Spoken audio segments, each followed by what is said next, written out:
გამარჯობა, დღეს ექიმის ქრონიკების სტუმარია თემურ მიქელაძე, მედიცინის მეცნიერებათა დოქტორი, პროფესორი. მოგესალმებით ბატონ თემურ, დღეს მინდა ვისაუბრო ხშირად ავადობაზე, ვინაიდან ძალიან ბევრი შეკითხვებია ამის თაობაზე. რას ნიშნავს ხშირად ავადობს ბავშვი? მოგესალმებით, კითხვა რთულია, პასუხი მარტივი, საბედნიეროდ ბავშვებში ჩვენ არ აქვს ქრონიკული პათოლოგია, ამიტომ ხშირად მოავადე ბავშვი არც უნდა იყოს. ხშირად მოავადე ბავშვი თუ ჩვენ თვლით, რომ გვაქვს რაღაც მორეციდივე ვირუსული ინფექციები, ეს არის ნორმა, რამე თუ წლის განმავლობაში 8-დან 12 ჯერ შეიძლება ბავშვი გახდეს ავად სხვადასხვა ვირუსული ინფექციებით, მაგრამ იმ შემთხვევაში თუ გვაქვს ქრონიკული პათოლოგია, რაიმე ქრონიკული პათოლოგია, ან თანდაყოლილი იმუნოდეფიციტური მდგომარეობები, ან შეძენილი იმუნოდეფიციტური მდგომარეობები, ან დაუშვათ ბრონქული ასთმა, როგორც მოგხსენებთ, ეს არის ბავშვებში ნომერ პირველი ქრონიკული პათოლოგია. ამ შემთხვევაში სხვადასხვა ვირუსული ინფექციების ავადობა, ამ კონკრეტულ შემთხვევაში შეიძლება იყოს მართლაც პათოლოგია. ამიტომ ჩვენ მაქსიმუმ უნდა გავაკეთოთ აი ამ კონკრეტულ ბავშვებში, ამ ქრონიკული პათოლოგიის მქონე ბავშვებში პრევენციული ღონისძიებებისა, რომ ეს ავადობების პერიოდი მათ მაქსიმალურად გავიოლოთ, ანუ მარტივად გადაიტანოს სხვადასხვა ინფექციების. სხვა შემთხვევაში ხშირად მოავადე ბავშვი ნიშნავს ჯანმრთელ ბავშვს, რომელიც წლის განმავლობაში დაახლოებით 10-დან 12 ჯერ სხვადასხვა ვირუსული ინფექციებით შეიძლება დაავადდეს და ეს არის ნორმა. ეს არის ნორმა და ანუ კვლევა რამე დაუშვათ იმუნურ სისტემაზე, რამე დამატებითი ლაბორატორიული კვლევები ხوار გჭირდება მაგ დროს, თუ 7-12 შემდეგ რა კვლევებს დაუნიშნავდით, ან რას ურჩევდით მშობელს? რა თქმა უნდა, ამ კონკრეტულ შემთხვევაში მე საკმაოდ ხშირად ვაკეთებ თქვენ ლაბორატორიაში ამ კვლევებს, თუ მაგრაები პათოლოგია, თუ არის საუბარი დაუშვათ რაღაც თანდაყოლილი იმუნოდეფიციტზე, სხვადასხვა იმუნოლოგიური პანელები არსებობს, როგორც შეძენილი, ისე თანდაყოლილი იმუნოდეფიციტის სადიაგნოსტიკო კონკრეტულ შემთხვევაში ხშირად მოავადე ბავშვი თუ არის ბაქტერიული ინფექციების თანდართვა, ეგრეთ წოდებული საკმაოდ ხშირია ჩვენთან ქრონიკული ტონზილიტი ტერმინი ჭყალებში ტერმინი, ხო ესეთი ტერმინი როგორც მოგხსენებათ პრაქტიკულად აღარ არსებობს, უბრალოდ თუ ბავშვი წლის განმავლობაში ავადოს ბაქტერიული ინფექციებით 4-დან ჯერ, რაც ძირითადად მაინც ბავშვებს გვაქვს სტრეპტოკოკული ინფექციები, ამ კონკრეტულ შემთხვევაში ჩვენ შეიძლება გავაკეთოთ დაუშვათ ხახის ნათხის ბაქტერიოლოგია, ხახის სწრაფი ტესტი, სტრეპტოკოკის საიდენტიფიკაციო ტესტი და შესაბამისად ამ კონკრეტულ შემთხვევაში გადავწყვიტოთ ამ პაციენტს უმკურნალოთ, მოვახდინოთ მისი რეფერალი დაუშვათ ოტორინოლარინგოლოგთან, ჩატარდეს უკვე ქირურგიული ოპერაცია თუ ასე შემდეგ. ლაბორატორიული კვლევები რა თქმა უნდა ბევრია, პირველ რიგში უნდა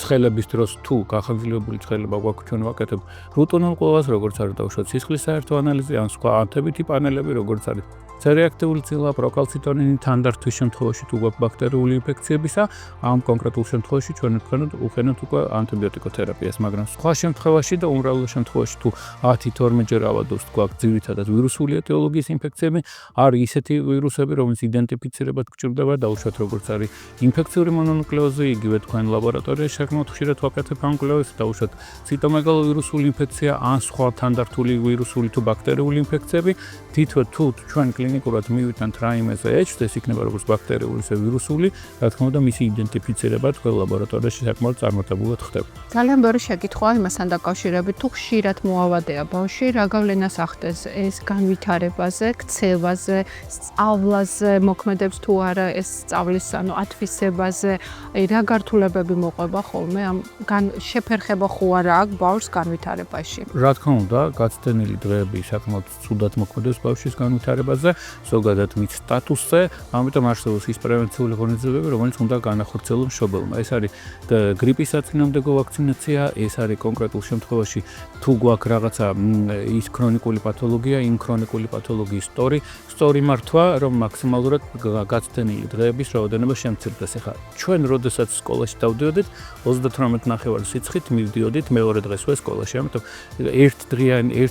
დღიანი ცხელების ან 2-3 დღიანი ცხელების გამო 3 კვირით ჩაკეტვა ბავშვისა არ არის სასურველი. რაც შეეხება ბაღის ბავშვები, როგორც მოგხსენებთ, ეს არა მარტო საქართველოში, არამედ მთელ მსოფლიოში ავადობენ დაახლოებით 3-4 ჯერ უფრო მეტად, ვიდრე დაუშვათ სახლის პირობებში მყოფი ბავშვები და ისეთი ითვლება ნორმად, უნდა სწორად აუხსნათ მშობელს, უბრალოდ თუ გვაქვს რაიმე ქრონიკული პათოლოგია, აი მაგალითად ბავშვებში საკმაოდ ხშირია სტრეპტოკოკოზი, ეგრეთ წოდებული სამპლამდე, ასე საერთოდ შეიძლება ცხელებით არ გამოვლინდეს, იყოს ლიმფური ჯირკვლების გადიდება, იყოს პოსტნაზალური კვეთის სინდრომი, ანუ ცხვრიდან გადანადენი სინდრომი და ამ კონკრეტულ შემთხვევაში საჭიროა მისი დიფერენცირება, იგივე როგორც არის ხახის ნაცხის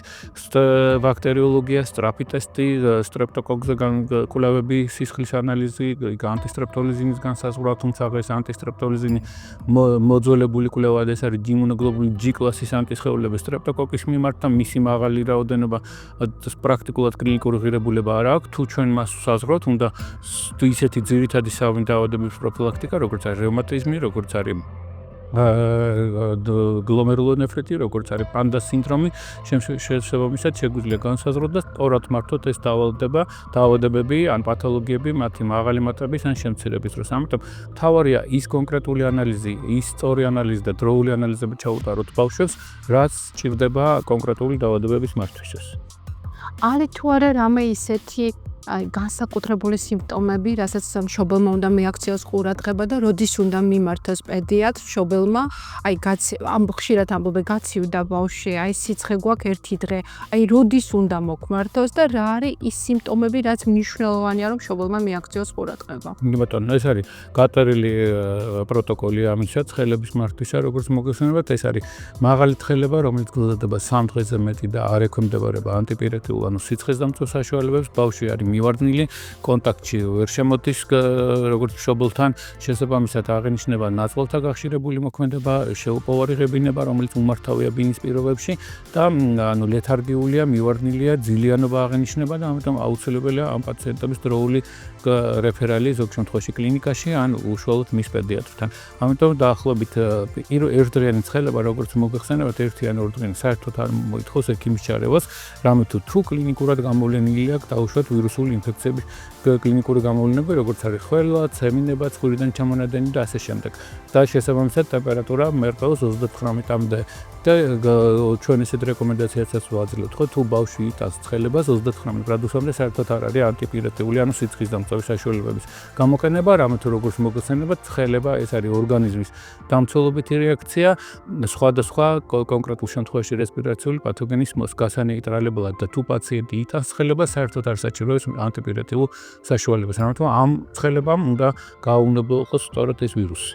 დიდი მადლობა სტუმრობისთვის. შეგახსენებთ, ჩვენი სტუმარი იყო თემურ მიქელაძე. კითხვების შემთხვევაში მოგწერეთ კომენტარებში.